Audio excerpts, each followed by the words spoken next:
modul materi yang ke-17, yaitu modul komunikasi teknik. Di era globalisasi dan kemajuan teknologi yang pesat, komunikasi teknik menjadi keterampilan penting bagi para profesional di bidang teknik untuk memastikan informasi teknis tersampaikan secara jelas, tepat, dan dapat dipahami oleh semua pihak terkait. Komunikasi teknik tidak hanya mencakup penyampaian data, tetapi juga memastikan pesan diterima dan diinterpretasikan dengan benar oleh audiens, sehingga meminimalkan risiko kesalahan yang dapat berdampak pada waktu, biaya, dan keselamatan proyek. Ada dua teori yang mendukung latar belakang dari adanya modul komunikasi teknik. Teori yang pertama yaitu menurut Effendi yang menyatakan bahwasanya komunikasi teknik adalah proses penyampaian informasi yang bersifat teknis dan spesifik yang dirancang untuk memenuhi kebutuhan profesional melalui bahasa yang jelas, ringkas, dan terstruktur. Kemudian teori yang kedua oleh Hidayat yang menyatakan bahwa komunikasi teknik dalam dunia industri berfungsi sebagai penghubung antara ide dan implementasi yang mengintegrasikan aspek teknis dengan pemahaman audiens agar tujuan proyek dapat tercapai dengan efektif. Selanjutnya, alat dan bahan yang dipergunakan di dalam modul ke-17 komunikasi teknik. Alat yang dibutuhkan yaitu yang pertama ada komputer atau laptop presentasi yang digunakan untuk menyusun laporan teknis dan membuat presentasi. Yang kedua itu ada perangkat lunak penulisan seperti Microsoft Word dan Google Docs. Yang ketiga itu ada perangkat lunak presentasi, misalnya Microsoft PowerPoint dan Google Slide. Yang keempat itu ada alat visualisasi data, misalnya Microsoft Excel atau aplikasi grafik lainnya yang digunakan untuk membuat tabel dan grafik yang mendukung laporan. Yang kelima itu ada proyektor. Proyektor ini digunakan jika presentasi dilakukan di depan audiens untuk menampilkan slide secara visual.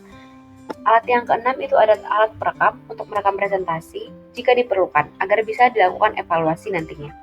Dan yang terakhir itu ada perangkat video conferencing seperti misalnya Zoom, Microsoft atau Microsoft Teams. Selanjutnya ada bahan-bahan yang digunakan. Yang pertama itu ada buku referensi atau jurnal teknik, yang kedua itu ada template laporan, yang ketiga itu ada data atau riset, yang keempat ada handout atau bentuk audiens, yang kelima ada kertas catatan, dan yang keenam ada crucial feedback form. Oke, kita masuk ke materi yang ada di komunikasi teknik. Di sini ada konsep dasar komunikasi teknik. Konsep dasarnya di sini terkait dengan pengertian dan tujuan. Komunikasi teknik sendiri adalah kemampuan untuk menyampaikan informasi teknis kepada berbagai audiens dengan cara yang jelas, tepat, dan efektif. Di dalam dunia yang semakin kompleks saat ini, komunikasi teknik berperan sentral dalam memastikan bahwa ide-ide, penemuan, dan solusi teknis dapat dipahami dan diterima oleh orang-orang dari berbagai latar belakang. Praktik dari komunikasi teknik yang baik mendasarkan dirinya pada pemahaman bahwa audiens terdiri dari individu dengan berbagai tingkat pemahaman teknis, di mana oleh karena itu, cara penyampaian informasi harus disesuaikan dengan kebutuhan dan ekspektasi audiens tersebut. Komunikasi teknik sendiri memiliki tujuan utama untuk memastikan bahwa informasi yang kompleks dapat disampaikan dengan jelas. Seiring dengan berkembangnya industri dan teknologi, petugas teknik dituntut untuk memiliki kemampuan komunikasi yang andal, komunikasi yang efektif, menciptakan sinergi antar tim, mengurangi kebingungan, dan membantu dalam pengambilan keputusan yang lebih baik. Oke, selanjutnya ke metode komunikasi teknik. Dalam komunikasi teknik sendiri ada beberapa metode. Yang pertama itu ada metode komunikasi tertulis, di mana komunikasi tertulis ini mencakup penyusunan laporan, dokumen teknis, dan email. Keterampilan menulis yang baik memungkinkan seorang profesional untuk menyusun informasi yang kompleks menjadi dokumen yang terstruktur dan mudah dimengerti. Mungkin di sini di komunikasi tertulis ini teman-teman udah cukup sering ya melakukan komunikasi tertulis. Kayak misal teman-teman menghubungi dosen untuk konfirmasi perihal jadwal atau konfirmasi perihal penugasan, atau teman-teman mau melamar ke suatu CV atau perusahaan, jadi teman-teman ngirim email. Nah, di email tersebut merupakan suatu contoh dari komunikasi tertulis. Jadi teman-teman sudah menerapkan dari komunikasi tertulis tersebut. Kemudian ada metode komunikasi teknik yang kedua itu ada kolaborasi tim. Komunikasi teknik sendiri tidak selalu formal. Interaksi sehari-hari, diskusi kelompok, dan penggunaan alat kolaborasi digital seperti platform video conferencing atau aplikasi manajemen proyek sangat penting untuk memastikan semua anggota tim berada pada halaman yang sama. Teman-teman ngelakuin diskusi, teman-teman berdiskusi terkait dengan penugasan, atau teman-teman ngelakuin rapat terkait dengan organisasi. Nah, di situ teman-teman sudah melakukan komunikasi teknik, yaitu kolaborasi tim. Selanjutnya ada yang namanya komunikasi lisan. Presentasi di depan kelompok, baik dalam rapat internal maupun di depan klien, merupakan aspek integral dari komunikasi teknik. Berbicara dengan percaya diri, menggunakan bahasa tubuh yang tepat, serta memanfaatkan alat bantu visual untuk mendukung penyampaian materi. Mungkin dari beberapa komunikasi yang ada, yang paling sering dilakuin teman-teman itu adalah komunikasi lisan, karena teman-teman udah cukup sering ngelakuin presentasi penugasan di depan dosen ataupun di depan teman-teman yang lainnya. Itu sudah termasuk dalam komunikasi lisan yang cukup sering digunakan oleh teman-teman sendiri. Kemudian yang keempat itu ada komunikasi interpersonal. Kemampuan untuk berkomunikasi satu on satu selama rapat pribadi atau diskusi santai dapat memperkuat hubungan dan membangun kepercayaan antara rekan kerja yang pada akhirnya dapat meningkatkan kerjasama dalam tim. Di komunikasi interpersonal ini sendiri, secara sederhananya, ketika teman-teman melakukan konsultasi mungkin kepada dokter, nah di situ teman-teman udah melakukan yang namanya komunikasi interpersonal. Selanjutnya, menyusun laporan teknik. Di dalam laporan teknik itu, teman-teman juga harus bisa cara nyusunnya tuh kayak gimana sih, apa aja yang ada di dalam laporan teknik itu. Yang pertama itu ada pendahuluan. Pendahuluan di sini memperkenalkan topik dan memberikan latar belakang yang relevan. Pendahuluan yang baik membangkitkan minat dan membantu pembaca memahami konteks dari informasi yang akan disajikan. Mungkin teman-teman udah cukup familiar juga ya dengan yang namanya pendahuluan. Jadi apa sih sebenarnya yang ingin teman-teman sampaikan, topik permasalahan apa? Nah, itu termasuk dalam pendahuluan. Kemudian setelah adanya pendahuluan, selanjutnya itu ada namanya metodologi. Metodologi di sini menjelaskan metode yang digunakan untuk mencapai hasil. Penjelasan yang jelas tentang metodologi penting untuk memberikan kepercayaan kepada pembaca bahwa hasil yang diperoleh sah dan dapat dipertanggungjawabkan. Kemudian, yang ketiga itu ada yang namanya hasil. Hasil di sini menyajikan data yang diperoleh dalam bentuk angka, tabel, atau grafik untuk memperjelas informasi. Data yang ditampilkan secara visual lebih mudah dipahami dan dapat menarik perhatian pembaca. Mungkin data yang ditampilkan secara visual di sini dimaksudkan berarti teman-teman bikin PowerPoint atau teman-teman bikin slide presentasi yang memang benar-benar menarik dengan beberapa elemen-elemen mungkin atau gaya penulisan. Nah, di situ tampilan yang secara visual itu yang bikin si pembaca ini mudah paham dengan apa yang ingin teman-teman sampaikan. Kemudian yang selanjutnya ada namanya diskusi dan rekomendasi. Dalam hal ini menganalisis hasil yang diperoleh dan memberikan saran berdasarkan temuan tersebut. Nah, diskusi yang mendalam mengenai implikasi hasil juga penting untuk menghadirkan perspektif yang lebih luas. Dan yang terakhir ada yang namanya kesimpulan. Kesimpulan di sini teman-teman merangkum poin-poin utama dari laporan dan menekankan pentingnya hasil dari studi. Kesimpulan hendaknya jelas dan langsung ke poin, meninggalkan kesan yang kuat bagi pembaca. Selanjutnya ada teknik presentasi. Teknik presentasi di sini ada 3. Yang pertama itu mengatur struktur presentasi. Dalam mengatur struktur presentasi ini, teman-teman bisa memecah informasi menjadi bagian yang lebih kecil dan menyusun urutan yang logis agar mudah diikuti oleh audiens. Canva dan PowerPoint adalah beberapa alat yang dapat digunakan untuk membangun presentasi yang terstruktur. Yang kedua itu menggunakan visual yang menarik. Di sini teman-teman bisa menggunakan slide, grafik, dan gambar untuk memperkuat pesan yang disampaikan. Penggunaan visual yang tepat dapat meningkatkan pemahaman dan retensi informasi. Kemudian yang ketiga itu ada mengatasi kecemasan publik. Pada dasarnya itu banyak orang merasa cemas ketika harus berbicara di depan umum. Karena mungkin teman-teman belum terlalu percaya diri atau karena belum terbiasa gitu berbicara di depan orang-orang, di depan umum. Nah, teknik dari presentasinya itu ya teman-teman tuh harus bisa gimana sih caranya mengatasi kecemasan di depan publik. Nah, di modul ke-17 di komunikasi teknik ini mencakup teknik untuk mengatasi rasa gugup termasuk teknik pernapasan, praktik berbicara di depan cermin, dan simulasi presentasi di depan teman sekelas. Oke, selanjutnya di sini ada software pendukung dari komunikasi teknik. Nah, di sini teman-teman bisa lihat ada 3 software yang bisa mendukung komunikasi teknik. Mungkin ada 1 software lagi yang belum dimasukin yang nantinya ada di penggunaan di penugasan ya, namanya Excalidraw. Software yang pertama itu ada Miro, kemudian ada Slack, dan ini ada Microsoft Teams.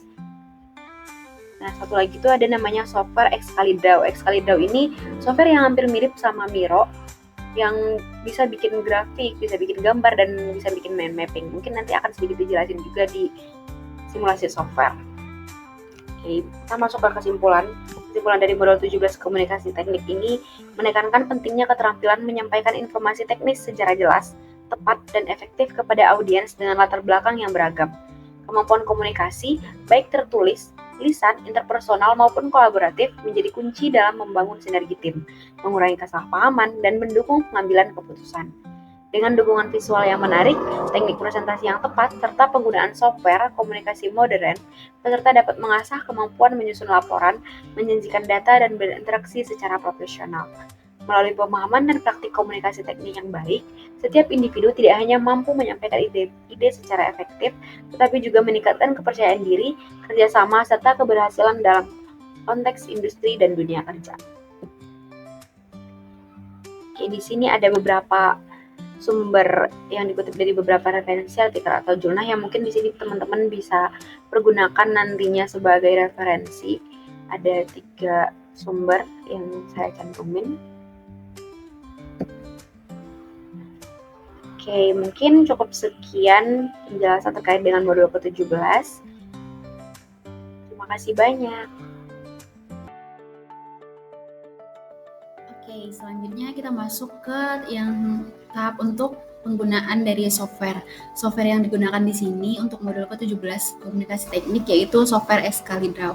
Excalidraw ini sendiri merupakan software yang berbasis web atau bisa juga diunduh di web juga. Tapi kalau ingin berbasis online bisa langsung dicari aja di web Excalidraw. Nah, nanti softwarenya yang ini sama teman-teman boleh langsung diklik aja yang nantinya tampilannya akan seperti ini. Di software Excalidraw ini sendiri kita bisa membuat diagram, sketsa gambar, nambahin gambar, dan yang pastinya untuk penugasan di modul ke-17 ini. Dimana penugasan modul ke-17 ini lebih fokus kepada pembuatan mind mapping. Untuk tutorial penggunaannya sendiri kita mulai langsung. Misalkan di sini teman-teman bisa akses nih untuk menggeser boardnya, atau di sini ada kursor dan ada juga untuk penambahan shape, bisa langsung diklik aja dan klik 2 di laman boardnya. Diklik dulu shape-nya, terus diklik 2 di laman board dan langsung digeser. Nah, nanti di sini teman-teman bisa buat shape dengan beberapa ukuran kayak ada lingkaran, segitiga, ini, atau teman-teman mau nambahin panah, boleh juga ditambahin panah seperti ini,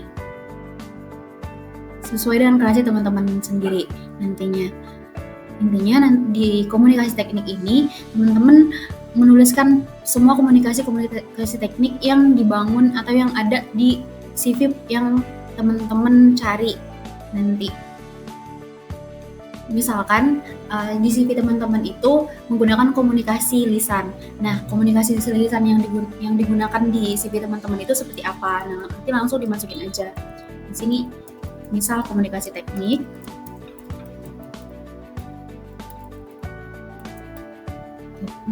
Nanti komunikasi teknik ini tuh terbagi apa aja sih? Karena terbagi menjadi komunikasi lisan. Nah, di komunikasi lisan ini aktualnya seperti apa di CV yang teman-teman tuju. Lalu di sini kita tambah kolom lagi. Nah, kayak gimana sih komunikasi lisan yang sudah diterapkan di CV teman-teman? Bisa dicantumin komunikasi lisannya sudah efektif kah? Atau contoh komunikasi lisan yang digunakan di CV itu seperti apa? Terus juga boleh ditambah kekurangan atau kelebihan dari komunikasi tersebut, atau mungkin pengaplikasiannya seperti apa, itu tergantung dan sekreatif teman-teman sendiri. Untuk shape-nya juga bisa diganti-ganti warnanya di sini, atau mungkin sudutnya kayak gimana, mau melengkung atau sudut biasa, dan fontnya juga bisa diganti, ukuran font, keburamannya juga bisa diganti. Ini bisa disesuaikan aja, mungkin bisa diekspor sama teman-teman. Di sini juga ada bisa nambahin gambar, ada bisa menghapus, atau shape-nya mungkin kurang banyak, nanti di sini bisa ada dicari juga ya. Mungkin di titik 3 di sini juga ada disimpan teman-teman nanti bisa simpan langsung ke simpan ekspor gambar aja. Nanti gambarnya langsung dimasukin ke Excel yang sudah ditampilkan untuk template penugasan. Oke. Terus juga di sini ada pustaka atau library. Di sini tuh teman-teman bisa nyari stiker-stiker yang emang ada karakter atau shape-shape yang ada karakternya. Nanti kalau emang pengen ditambahin untuk estetika boleh, silahkan sesuai kreasi teman-teman. Yang penting isi dari mind mapping itu sendiri yaitu terkait dengan komunikasi teknik yang berhubungan dengan modul-modul materi di modul ke-17 dan dihubungkan dengan keadaan CV saat ini yang teman-teman cari nantinya. Oke, untuk di save-nya tadi di save lewat gambar dan langsung ditempel ke Excel yang udah disediakan di template penugasan. Mungkin cukup sekian untuk pengenalan dan tutorial penggunaan dari software Excalibur di modul ke-17. Kurang lebihnya mohon maaf. Terima kasih banyak. Oke, di sini merupakan luaran atau harapan penugasan dari modul ke-17 komunikasi teknik. Perlu diketahui juga bahwasanya ini tuh menggunakan Miro ya teman-teman. Tapi di penugasan teman-teman nanti itu penugasannya itu menggunakan software Excalibur. Kenapa software Excalibur nggak Miro lagi gitu? Karena si Miro ini punya beberapa kekurangan sebenarnya, dan si aplikasi Miro ini tuh lebih berat. Nanti takutnya teman-teman ada banyak kendala gitu pada saat simulasi, maka dari itu softwarenya diganti ke software Excalibur yang emang sebenarnya sama kegunaannya, yaitu untuk pembuatan grafik dan juga mind mapping di seperti penugasan di modul 17 komunikasi teknik ini. Ini merupakan salah satu contoh dari harapan penugasan di modul ke-17 komunikasi teknik. Isi dari komunikasi teknik ini nanti disesuaikan lagi sama teman-teman. Yang penting terkait dengan komunikasi teknik yang emang ada di CV yang teman-teman analisis.